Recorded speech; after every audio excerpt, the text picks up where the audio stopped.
성경 말씀 보겠습니다. 오늘 우리에게 들려주실 하나님의 말씀은 마가복음 1장,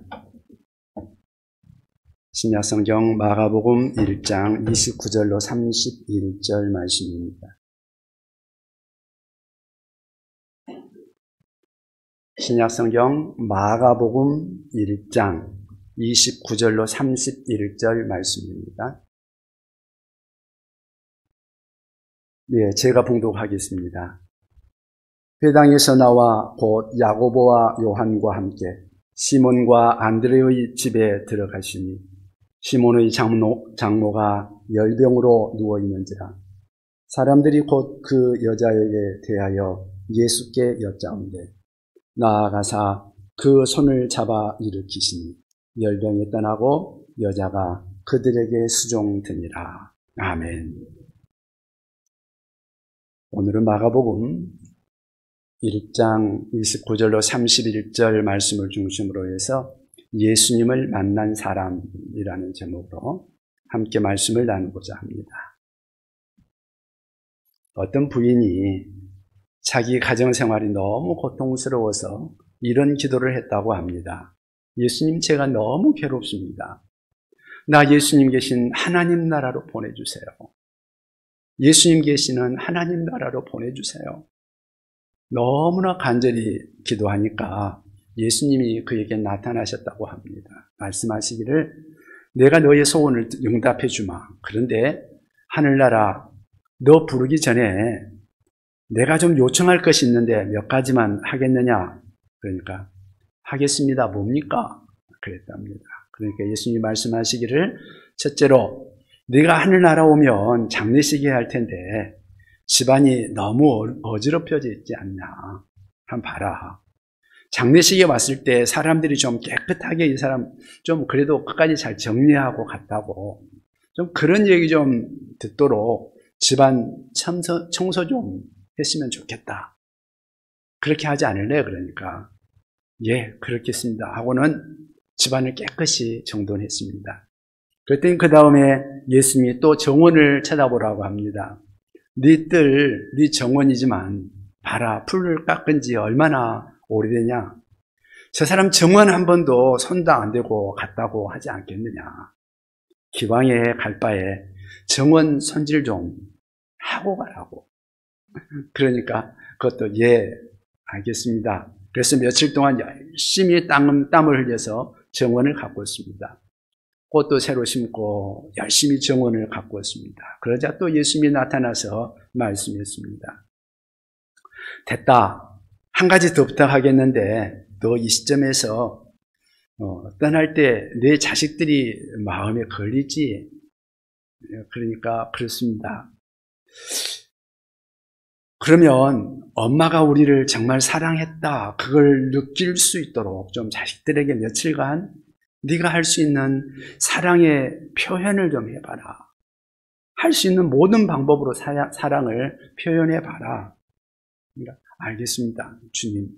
그래서 며칠 동안 자녀들을 끌어안고 안아주고 손잡아주고 식사도 해주고 맛있는 것들도 해주고 특식도 해주고 열심히 했답니다. 그러자 예수님이 또 한 가지 부탁이 있는데 너 남편이 너 속썩인 거 나 잘 안다. 믿지? 그 마음에 얼마나 많은 상처를 받았겠느냐. 그러나 내가 마지막 부탁인데 남편이 장례식 하면서 참 그래도 좋은 여자였는데 이런 추억을 가질 수 있도록 꼭 사흘만 남편이 뭐라 그래도 절대로 말대답하지 말고 남편에게 할 수 있는 한 최대한 마지막 친절을 좀 베풀어 봐라. 그래서 이를 악물고 예, 알겠습니다 하고는 남편에게 사흘 동안 열심히 할 수 있는 최선을 다했다고 해요. 드디어 예수님이 오시더니 하늘나라 갈 시간이 되었구나. 너 집을 한번 돌아보려무나. 그래서 집을 이렇게 쭉 둘러봤답니다. 그랬더니 아주 잘 정돈된 정원에서 꽃이 피어 있었고 집안도 깨끗이 정돈이 잘 돼 있었습니다. 그리고 실로 오랜만에 자식들이 놀고 있는데 얼굴이 환하게 꽃이 피어 있습니다. 웃음꽃이 피어 있는 그 모습을 보고 또 한쪽에 보니까 한 구석에는 무척 괴롭고 미안한 표정을 하고 있는 남편의 얼굴을 보는 순간적으로 이 부인의 머릿속에 내 집이 좋구나 하는 생각이 들었답니다. 그때 예수님이 말씀하셨습니다. 너 가기 싫지? 그래 부인이 예 그렇습니다. 이상한 일이네요. 제가 세상에 태어나서 그리고 결혼한 이후로 처음으로 제가 제 집이 좋구나 이런 것을 느꼈습니다. 그러니까 예수님이 너 왜 그런 줄 아느냐? 잘 모르겠습니다. 그러니까 모른다고? 너 내가 하라는 대로 하지 않았느냐? 예, 그랬죠. 맞았어. 내가 하라는 대로 내 말에 순종하고 복종했기 때문에 너의 집은 내가 다스리는 집이 된 거야. 내가 다스리는 집이 된 거야. 그리고 내가 다스리는 집이 천국이란다. 예수님이 다스리는 집, 그 집이 천국이라는 그런 이야기입니다. 오늘 본문에 보시면 예수님께서 한 집에 들어가십니다. 누구의 집에 들어가십니까? 시몬과 안드레의 집이죠. 시몬과 안드레는 형제죠.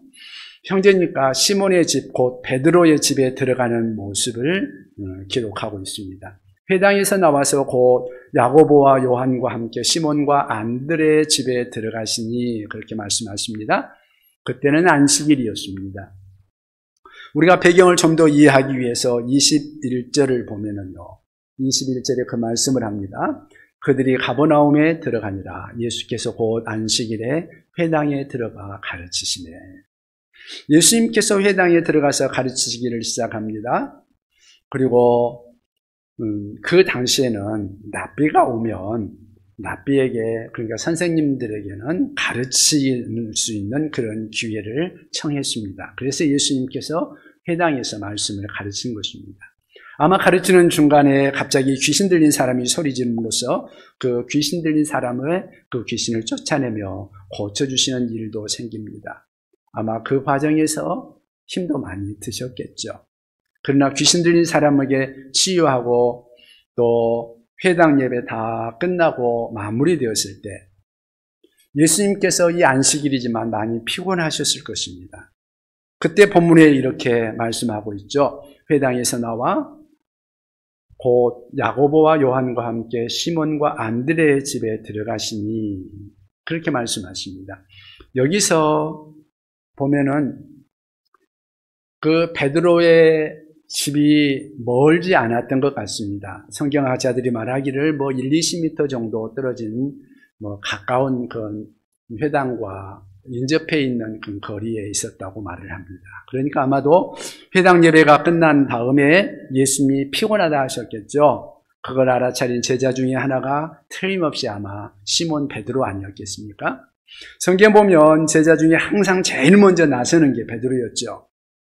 그러니까 아마 베드로가 선생님 저희 집에 좀 가서 쉬시죠. 아마 이렇게 초대했을 거라고 보는 거죠. 들어가 보니까 베드로의 장모가 아파 누워 있습니다. 자, 오늘 본문에 보면 누가 베드로의 장모를 고쳐달라고 말하고 있나요? 누굽니까? 30절에 보니까 이렇게 말합니다. 시몬의 장모가 열병으로 누워 있는지라 사람들이 곧 그 여자에 대하여 예수께 여짜온대 그렇게 말씀하십니다. 누가 말했어요? 사람들이. 베드로가 말한 거 아니에요. 그죠? 사람들입니다. 아마 예수님이 피곤하셔서 베드로가 미안해서 차마 말을 못했거나 아니면 베드로의 장모의 병이 갑작스럽게 나타난 병이었을 수도 있죠. 어쨌든 이렇게 해서 그 집에 예수님의 역사가 시작됩니다. 예수님이 들어가면 그 모든 집에선 항상 역사가 일어나는 줄로 믿습니다. 그리고 이 역사는 항상 좋은 것입니다. 예수께서 들어가시는 집마다 항상 사건이 일어납니다. 항상 좋은 사건이죠.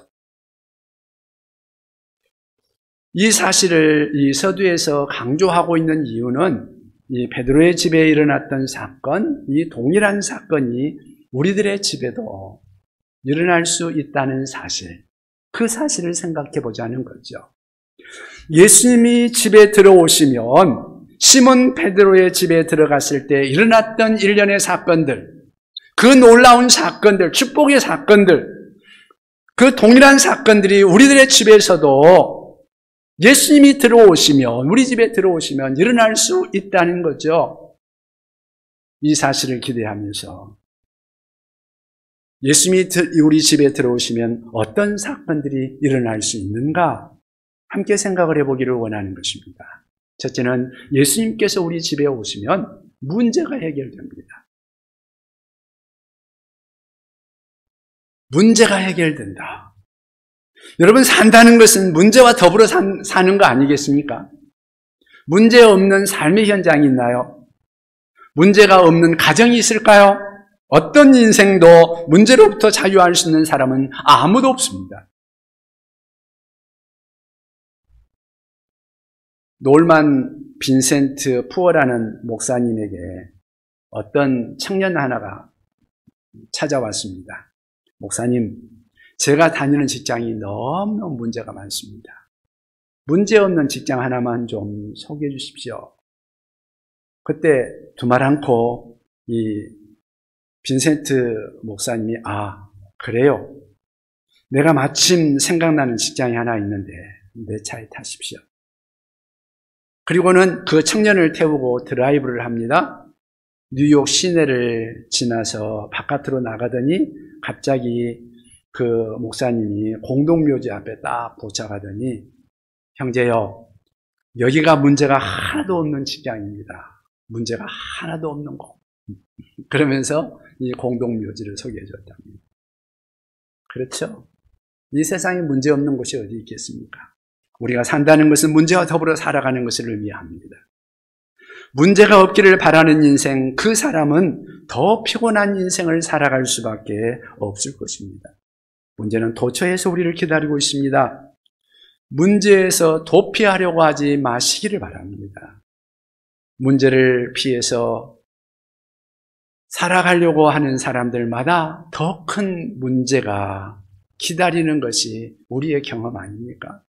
사람들은 문제가 생기면 피해보려고 노력을 합니다. 그런데 피하고 나면 또 다른 문제가, 어쩌면 더 큰 문제가 기다리고 있죠. 어떤 사람은 문제가 있으면 그 문제를 일으킨 상대방을 피해보려고 합니다. 사람 바꿔보려고 기대도 하기도 하죠.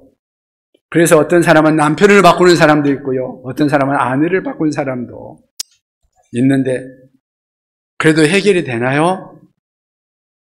직장을 바꿔봅니다.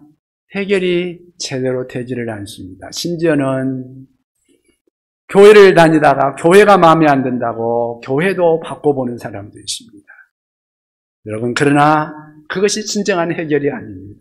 피하는 것은 사실 피한다고 해서 해결이 되는 게 아니죠. 진정한 해결은, 진정한 승리는 피하는 데 있지 않습니다. 부딪혀서 극복하는 데 있다는 것을 기억하시기 바랍니다. 그리스도인들의 행복이 어디 있을까요? 그리스도인들의 진정한 행복이라는 것은 문제가 없기 때문에 행복한 것이 아니죠. 우리가 예수 믿고 구원받고 하나님의 사람이 되고 그럼에도 불구하고 그리스도인들의 삶의 현장에 아직도 문제는 존재합니다. 그러나 우리가 믿지 않는 사람들과 비교할 때 다른 것이 하나 있어요. 우리는 문제의 해결자를 모시고 살아간다는 것입니다. 여러분들은 진정 과연 우리의 문제의 해결자를 모시고 살아가고 있습니까? 문제를 해결할 수 있는 그분이 나에게 계시다. 나와 함께 계시다. 여러분 믿으십니까? 그분이 누구예요? 예수님이죠. 그분이 하나님이시라는 사실을 믿으십니까? 전능하신 하나님, 전지하신 하나님, 모든 것을 아시고 모든 것을 감당할 수 있는 능력 있는 하나님, 그 하나님, 그분이 바로 우리와 함께 계십니다. 그렇다면 예수님께서 나와 함께 하시다, 이것이 얼마나 큰 축복입니까? 믿지 않는 사람들 우리가 생각할 때마다 좀 그 사람들은 어려운 일이 생길 때 어떻게 그 문제를 해결할까? 그 사람들 생각해 보면 인생의 문제가 부딪혔을 때 그것을 해결하는 것에 있어서 좀 난감하지 않겠습니까? 보통 때 믿지 않는 사람들은 행복한 것 같지만 인생의 폭풍우를 만나면 저 사람들은 누구에게 호소할까? 여러분 누구에게 호소할 것 같아요? 대부분 믿지 않는 사람들은 사실 자기를 믿는 거 아니에요? 그러나 내가 할 수 있는 어떤 한계에 부딪혔을 때 나의 지성, 나의 생각, 그리고 나의 노력, 그리고 나의 모든 방법들이 통하지 않는 절박한 상황에 부딪혔을 때 그 사람들이 누구에게 가겠어요? 믿지 않는 사람들은 하나님 아닌 우상을 바라보며 그것을 붙들고 호소하기도 합니다. 그러나 대답이 있나요? 한 번은 예수님의 어머님이 예수님 모시고 갈릴리 가나의 혼인잔치에 참석하죠. 그런데 혼인잔치에 문제가 생겼습니다. 무슨 문제예요? 포도주가 떨어졌습니다. 잔치에서 포도주가 떨어졌으니 가장 중요한 것이 떨어졌으니 심각한 상황입니다. 사실 다른 사람들은 당황하고 있었겠죠. 걱정하는데, 그런데 딱 한 사람, 걱정하지 않는 사람, 당황하지 않는 사람이 있습니다. 예수님 빼놓고 누구예요? 예수님의 어머니 마리아. 왜 그랬을까요? 거기에 예수님이 함께 계신 줄을 알기 때문에, 문제 해결자이신 주님이신 것을 알기 때문에 예수님한테 가서 얘기합니다. 그리고 사람들을 데리고 예수님께 가가지고 뭐라고 말합니까? 무슨 말씀을 하시든지 그대로 하라. 예수님이 무슨 말씀 하시든지 그대로 하라는 거예요.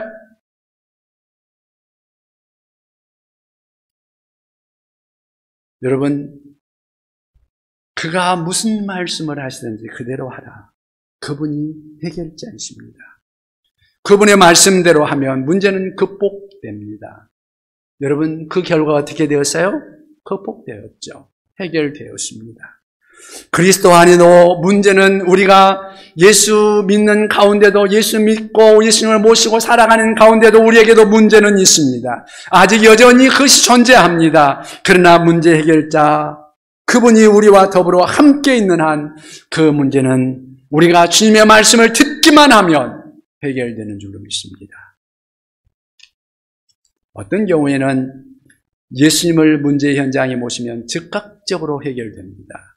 어느 한순간 눈 녹듯 사라집니다. 그렇게 순간적으로 예수님으로 인해서 해결되는 그런 경우들이 많이 있습니다. 그런데 또 어떤 경우에는 예수님을 모시고 기도해도 당장은 해결되지 않는 일도 있습니다. 오래 합니다. 오래오래 문제가 해결되지 않는 경우가 있습니다. 감추어진 어떤 이유 때문에 오래 지속하지만 그러나 마침내 하나님의 때가 되면 풀리지 않을 것 같은 그 문제, 그 수수께끼, 그 무거운 장벽들이 한순간에 무너지고 길이 보이기 시작합니다. 마침내 해결되는 역사가 일어나는 줄로 믿으시기 바랍니다.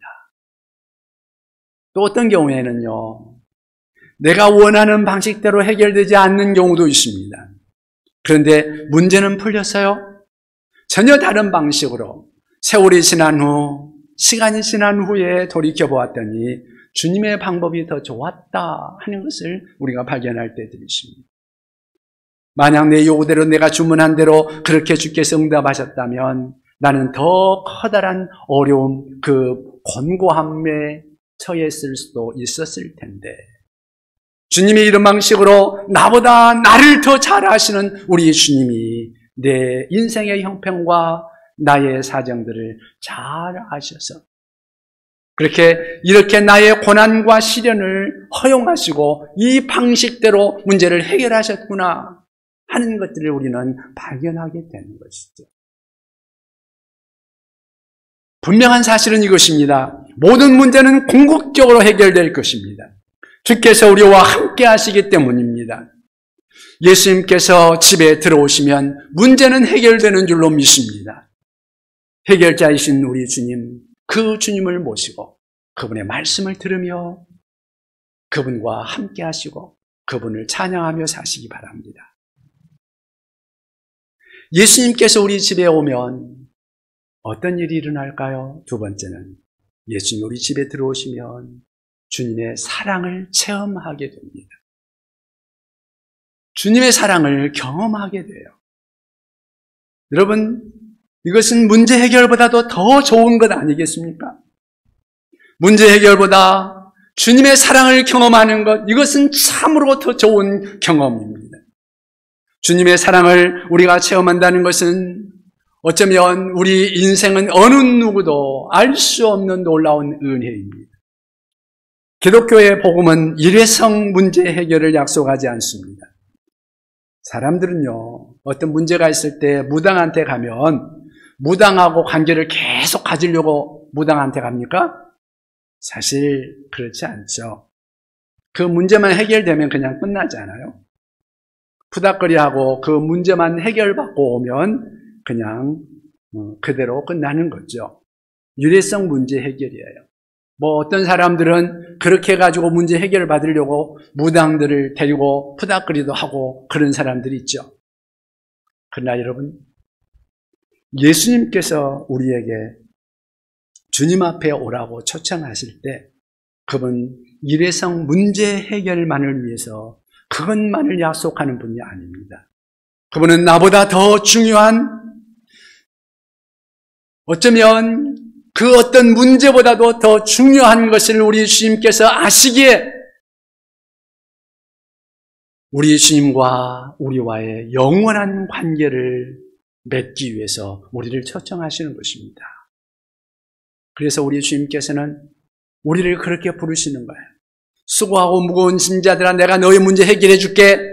그렇게 말하는 것이 아니라 내게로 오라. 그러면 쉼을 얻는다. 내게로 오라. 나와 함께 있자. 나와 함께 관계를 가지자고 우리 주님께서는 말씀하시는 거죠. 내 안에 거하라. 나도 너희 안에 거하리라고 말씀하시는 거죠. 우리는 기도의 과정에서 문제의 응답을 구하는 과정에서 혹은 복음을 수행하는 과정에서 문제가 해결되기도 하지만 사실 그런 과정에서 문제가 많이 해결되죠. 그런데 꼭 문제가 해결되는 것, 그것만이 아니라 사실은 문제가 해결되는 그 과정에서 우리 주님을 만나죠. 주님과의 관계가 형성이 되죠. 그리고는 그분이 얼마나 놀라운 분인지, 그분이 얼마나 놀라우시고 얼마나 위대하신 분인지, 얼마나 나를 사랑하시는 분이신지 그런 것들을 우리가 경험하게 되는 거죠. 그분이 얼마나 나를 사랑하시는지, 나를 사랑하시기 때문에 얼마나 많은 희생을 치르셨고 지금도 나를 위해서 얼마나 그 마음을 쏟고 계시는지, 우리가 주님과 교제를 통해서 기도하면서 때로는 이런 문제 저런 문제로 인해서 우리 주님과 함께하면서 그것들을 경험하게 되는 거죠. 그래서 그분과의 사이에 영원한 사랑의 관계가 형성되게 되는 거죠. 이것이 가장 중요한 축복인 줄로 믿습니다. 그래서 오늘 본문에서 예수님이 이 시몬 베드로의 장모를 치유하는 장면을 보면 대단히 암시적입니다. 흥미롭습니다. 31절을 한번 보면은요, 그런 말씀을 하고 있습니다. 31절 같이 한번 읽어볼까요? 나아가사 그 손을 잡아 일으키시니 열병이 떠나고 여자가 그들에게 수종드니라. 아멘. 이 구절만 딱 보면 예수님께서 어떤 방법으로 고치셨을까? 이걸 보면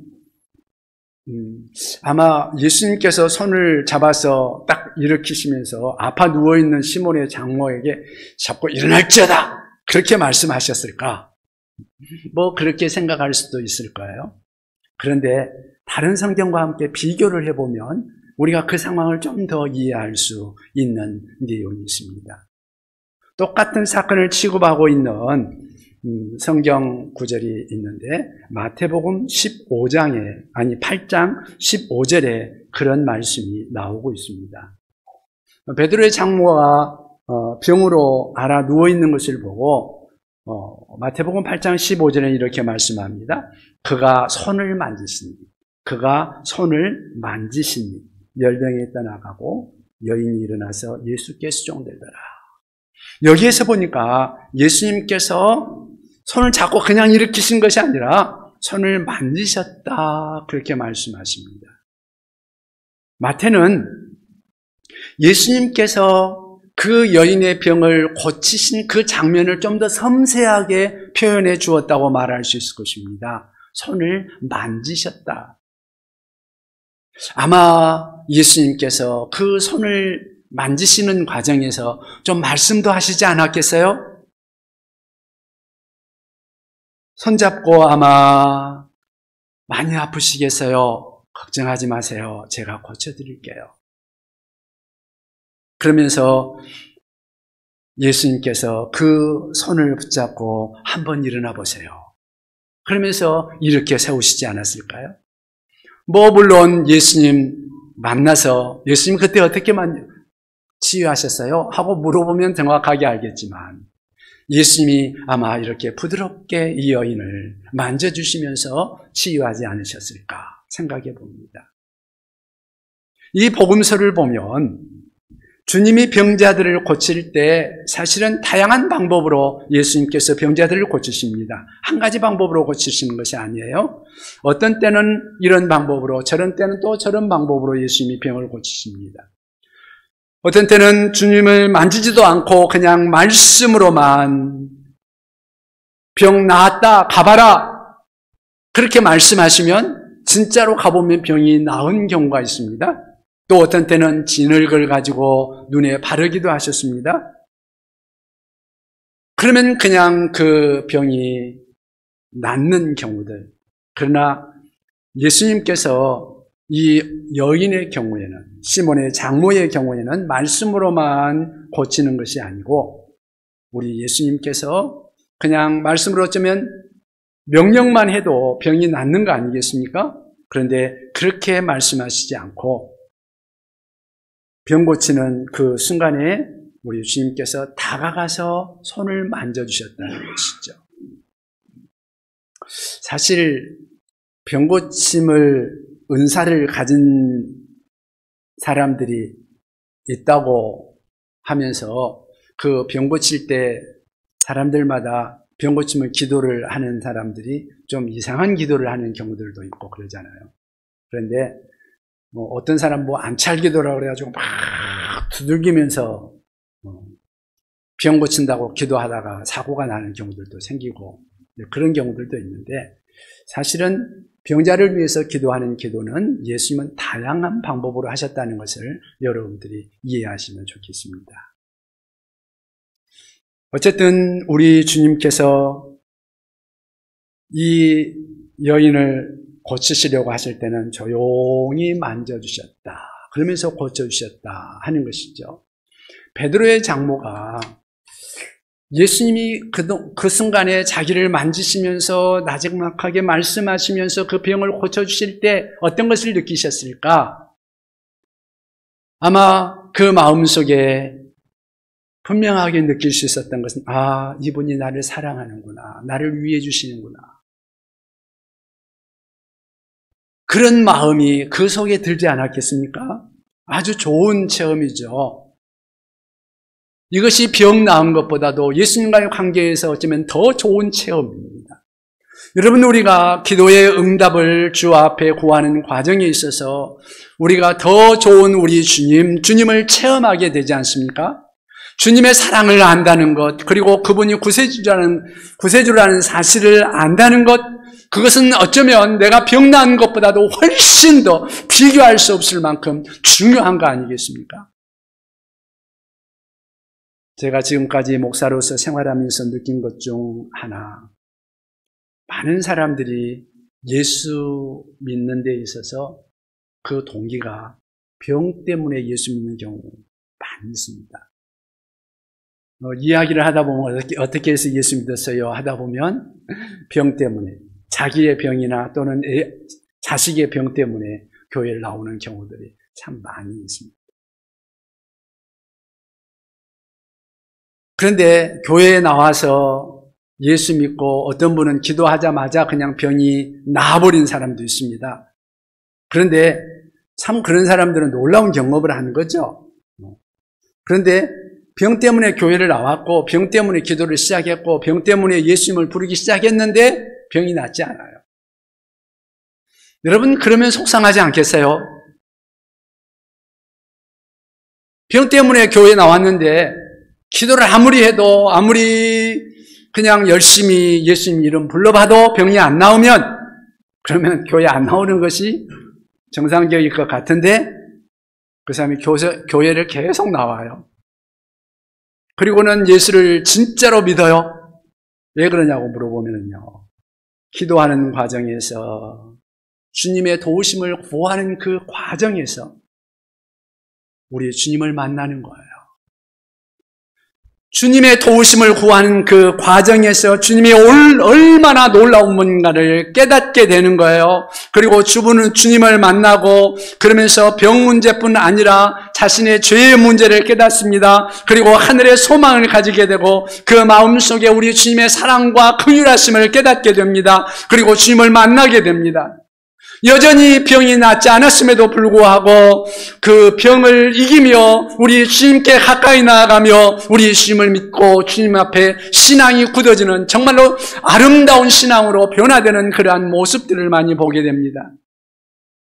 오히려 병보다도 더 놀라운 은혜와 축복인 줄로 믿습니다. 주님의 사랑을 경험할 수 있다는 것, 그것은 위대한 축복이죠. 지금도 주님은 동일한 방법으로 역사하십니다. 우리 주님께서 바로 우리 가정에 들어오시면, 그리고 한 사람 한 사람 만져주시면 그의 만짐을 경험하는 사람들마다 하나님의 놀라운 사랑을 경험할 줄로 믿습니다. 우리 주님을 만나고 주님의 은혜와 사랑을 경험하는 것, 그것이 진짜로 주님을 만나는 거 아니겠습니까? 그것이 복음이죠. 하나님이 세상을 이처럼 사랑하사, 그 다음에 뭐라고 말씀하십니까? 독생자를 주셨습니다. 하나님께서 우리를 사랑해서 독생자를 주셨습니다. 그 독생자 예수 그리스도, 그분의 사랑을 경험한 베드로가 변화됐고, 또 그 사랑으로 그의 삶이 변화된 또한 바울은 어떻습니까? 바울은 한평생을 그를 지배하던 놀라운 하나님의 사랑, 예수 그리스도의 사랑, 그 사랑을 경험하며 그의 일생을 살아갑니다. 그리스도의 사랑이 그를 강권하게 되고, 그래서 그가 일생 우리 주님과 동행하는 그러한 삶을 살아갑니다. 우리가 이 사랑을 체험하고 이 사랑 안에 새로운 사람이 되었다는 것, 그것은 예수님을 만나는 과정에서 우리에게 정말로 놀라운 은혜의 체험, 그것을 하기 때문에 그런 거 아닙니까? 우리 가정에 사랑하는 우리 식구들에게 이 하나님, 이 예수님에 대한 체험이 일어난다면 우리 가정에도 그러한 은혜가 임하실 줄로 믿습니다.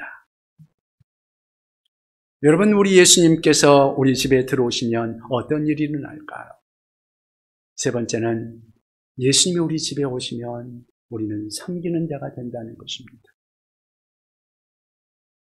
섬기는 자가 된다. 다시 한번 성경을 같이 한번 보면 좋겠습니다. 31절에 뭐라고 말씀하십니까? 31절 읽어보면, 나아가사 그 손을 잡아 일으키시니 열병이 떠나고 그 다음 뭐라 그래요? 여자가 그들에게 수종되니라. 여기에 보니까 병이 낫고 나서 변화가 일어나는데 낫고 나니까 그 마음속에 큰 감격이 있지 않겠습니까?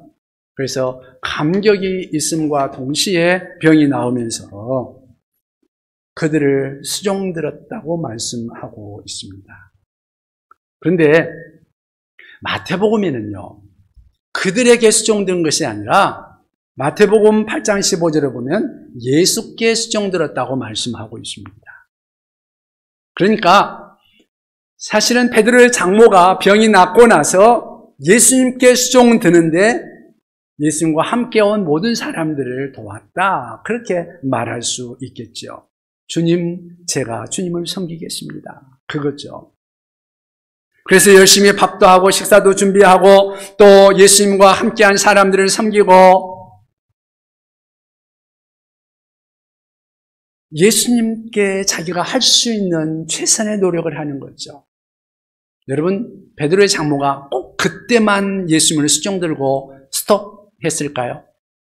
저는 안 그랬을 것 같아요. 은혜 받은 사람이 딱 한 번만 우리 주님 앞에 주님 사랑합니다 하고 끝납니까? 절대 그럴 수가 없죠. 성경 원문에 보니까요, 헬라어에는 수종들더라 하는 말을 미완료 과거형으로 표현하고 있습니다. 미완료 과거형은 우리나라 말에는 그런 말이 없습니다. 이 말은 계속 섬겼다 하는 그런 의미예요. 이 사건 이후에 이 여인이 주님을 계속해서 섬기는 자가 되었다. 그런 의미로 이해하셔도 될 것입니다. 이것이 주님의 사랑을 받은 것에 대한 증거라고 말할 수 있습니다. 은혜 받은 자의 증거, 은혜 받은 사람, 은혜를 체험한 사람, 주님 앞에 구원받은 그 감사와 감격이 있는 사람, 그 사람은 달라지는 거예요. 우리 주님에 대한 그 사랑을 경험하고 감격이 있고 그 은혜를 체험하면서 감사가 있는 그 사람은 가만히 있지 못하고 주님을 기뻐하게 되어 있고 주님을 섬기는 일을 하게 되어 있습니다. 주님이 기뻐하시는 일을 하고 싶어하는 마음이 속에서 일어나게 되어 있습니다. 여러분, 우리가 다른 사람들에게 은혜를 입을 때 그 사람을 위해서 뭔가를 해드리고 싶은 그런 마음이 생기지 않습니까? 우리 주님 앞에서도 그런 마음이 생기는 것은 어쩌면 당연한 모습이죠. 그래서 아마 이 여인은 평생 주님을 섬기지 않았겠는가. 여러분, 우리도 예수님을 믿으면, 예수님의 은혜에 감사하고 감격하면 평생 주님을 섬기지 않습니까? 본문의 사건을 누가복음을 통해서 조금 더 살펴보면은요, 누가복음 8장 1절에 보면 그런 말씀이 나옵니다. 누가복음에는 그 후에 예수께서 각 성과 마을에 두루 다니시며 하나님의 나라를 선포하시며 복음을 전하실 때 12 제자가 함께 했고, 그 다음에 보면은요, 여러 여인들의 이름들을 쭉 나열하면서 하는 말이 다른 여러 여자가 함께하여 자기들의 소유로 그들을 섬기더라. 그렇게 말씀해 주고 있습니다. 12 제자들과 또 여러 많은 다른 여자들이 예수님을 따랐는데 여자들이 예수님을 수종들면서 섬겼다. 그렇게 말씀하십니다. 주님이 사실은 복음 전도할 때 특별히 다른 일 하는 거 없었잖아요. 근데 어떻게 예수님이 먹고 살면서 복음 전도의 일을 계속할 수 있었겠습니까? 옆에서 예수님을 받들어 수종드는 사람들이 있었기 때문에 그것이 가능하지 않았겠습니까? 그런데 그 일에 이 여인들이 함께 했다는 거죠. 여인들의 헌신. 여인들이 헌신하는 것을 통해서 예수님께서 계속 복음 사역을 감당했던 거죠.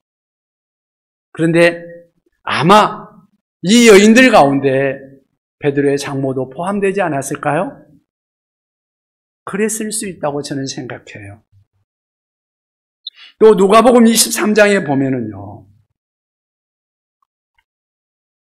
예수님께서 예루살렘에 가셔서 십자가를 지고 처형을 받으러 가실 때 예수님이 너무너무 힘드니까 가다가 쓰러지고 또 넘어지고 너무 힘들어 하면서 가고 있을 때 예루살렘에 있는 여자들이 예수님을 바라보면서 울었다고 이야기를 하고 있죠. 예수님을 따르면서 울었던 여인들 속에 많은 예수 믿는 사람들이, 예수님의 은혜를 입은 사람, 예수님의 사랑을 경험한 사람들이 거기에 함께 있지 않았겠습니까? 누가복음 23장 55절 말씀에 보면 예수님은 드디어 십자가에 못 박히시는데요. 그리고 무덤에 장사 지냅니다. 그때 그 무덤과 시신을 확인하기 위해서 동산에 올라왔던 여인들이 있었는데 55절에 보면 누가복음 23장 55절에 그렇게 말합니다. 갈릴리에서 예수와 함께 온 여자들이 뒤를 따라 그 무덤과 그의 시체를 어떻게 두었는지를 보고, 갈릴리에서 예수와 함께 온 여자들. 여러분, 가버나움이 어디예요? 가버나움이 갈릴리 지역이죠. 베드로의 장모가 살았던 지역이 가버나움 지역이죠. 그러니까 갈릴리에서 온 여자들 그 가운데 어쩌면 베드로의 장모도 여기에 함께 있었을 수도 있지 않겠습니까? 평생 우리 주님이 베푸신 그 은혜를 잊어버리지 못하고 우리 주님과 함께하며 우리 주님을 섬겼던 여인들, 그들이 예수님을 만납니다. 예수님의 부활을 만납니다. 그리고 부활의 메시지를 증거하는 가장 중요한 그 부활의 증인으로 그들이 서게 되는 거죠. 아마 그 자리에도 어쩌면 은혜를 입은 자들이 함께했고 베드로의 장모도 그 자리에 있을 수 있었다는 것을 우리가 상상해 볼 수 있는 거죠. 한번 주님의 은혜를 받은 사람, 그 은혜를 경험한 사람, 평생 주님을 섬기게 되는 줄로 믿습니다. 아무도 주님의 은혜를 받고 주님을 섬기고자 하는 그러한 열정을 가진 사람들을 막을 수 없을 것입니다. 교회에서 가만히 보면은요, 교회에 봉사하는 사람들 가운데는 사실 두 부류가 있는 것을 보게 돼요. 한 부류는 특별한 은혜를 받지 못했고 제대로 예수 그리스도를 만나지 못하고 만난 경험이 제대로 없는 상태에서 교회에 봉사하는 사람들이 있습니다. 교회 생활에 익숙하니까 특별히 구원에 대해서는 확신도 없고 제대로 잘 경험하지 못했으면서도 하나님의 영광을 모르면서도 그냥 열심히 봉사하는 사람들이 있습니다. 그런데요, 그런 사람들이 십자가의 은혜와 사랑을 모르는 사람들이 봉사하다가 시험을 당하고 고통당하는, 자기가 영 마음에 안 드는, 이해 안 되는 그런 사건들을 접했을 때 그만 집어치우는 경우들이 많이 있습니다. 그런데요, 교회에서 봉사받아 보면 참 어려운 일이 많잖아요. 끝까지 봉사하는 사람, 그런 사람들은 사람들 바라보지 않고 예수님의 은혜와 그 사랑을 경험했기에 예수님 바라보며 일하는 사람들이죠. 우리 주님의 사랑을 경험했기 때문에 자기가 마음에 안 들어도 때로는 힘들어도 주님의 놀라운 은혜를 생각하며 평생 변함없이 주님을 섬기는 그러한 모습으로 주님을 섬기며 살아가는 줄로 믿습니다. 정말 주님을 만난 사람 한평생 주님을 섬깁니다. 저는 베드로의 장모가 평생 그렇게 주님을 섬겼을 줄 압니다. 그리고 아마 베드로에 대해서도 얼마나 고마운 마음을 가졌을까요? 어느 날 자기 집에 예수님을 초청했기 때문에 자기의 고난, 병들었던 고난을 통해서 예수님을 체험하고 예수님의 사랑을 체험하고 구원의 은혜를 체험했던 그 베드로의 장모가 시몬을 향하여서, 그 사위를 향하여서 얼마나 감사했을까요? 여러분, 우리들의 자녀들에게 예수 그리스도를 소개하고 그리스도를 만날 수 있도록 해준다면 부모의 손길이 미치지 않을 때, 부모가 아무것도 해줄 수 없을 때, 그들은 내가 소개해준 예수 그리스도, 우리 구원의 주님, 전능하신 하나님, 구세주이신 우리 예수님을 붙들고 그들이 승리하는 삶을 살아갈 수 있지 않을까요? 부모가 자녀에게 해줄 수 있는 최대의 것이 있다면 바로 예수님을 소개해주고 예수님을 만나게 해주는 것이 아닐까요? 마찬가지로 자식이 부모를 위해서 해드릴 수 있는 최대의 효도가 있다면 무엇일까요? 부모님이 예수님 만날 수 있도록 해드리는 것이 아닐까요? 예수님은 우리 부모의 손을 잡고 인생의 황혼을 평안과 여유 속에 안식 속에 사시다가 하나님 나라에 들어가시도록, 그래서 우리 주님의 나라 천국으로 인도하시는 그러한 주님을 만날 수 있도록 해주시면 좋지 않겠습니까? 우리가 훗날 천국에 가서 우리 주님을 만나고 우리 부모님을 만나는 그러한 은혜의 자리, 우리가 예수님이 부모를 만나고 부모님이 예수님을 만나서 그들의 삶이 변화될 수만 있다면 우리의 가정이 어떻게 변화될 것인가 한번 생각해 보시면 좋겠습니다. 예수님이 우리 집에 오시면, 예수님이 나의 집에 오시면 우리의 집은 변화될 것입니다. 예수님만 따른다면 예수님이 원하시는 그러한 가정이 될 것입니다. 기적이 일어날 것입니다. 구원이 일어날 것입니다. 예수님을 모시고 예수님과 함께하는 그러한 삶을 살아가시기를 바랍니다. 기도하겠습니다.